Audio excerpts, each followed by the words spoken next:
श्रीगौरी वक्त्रपद्मार्का श्रीविघ्नेशा गजानना उत्तिष्ठ सुरसम्पूज्या त्रैलोक्यं पालनं कुरु श्रीगौरी वक्त्रपद्मार्का श्रीविघ्नेशा गजानना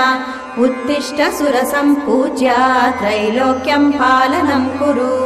उत्तिष्ठोत्तिष्ठ हेरम्बा उत्तिष्ठ गणनायका उत्तिष्ठ करुणापूर्णा भक्तानां भाग्यदायका उत्तिष्ठोत्तिष्ठ हेरम्बा उत्तिष्ठ गणनायका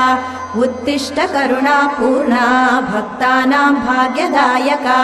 श्रीयाकुवाहन शिवात्मज दिव्यगात्रा श्रीभिन्नदन्तधनुजान्तक सूक्ष्मनेत्रा सर्वार्ति दुःख शमना फणिराजसूत्रा देवा गणेश्वर विभो तव सुप्रभात।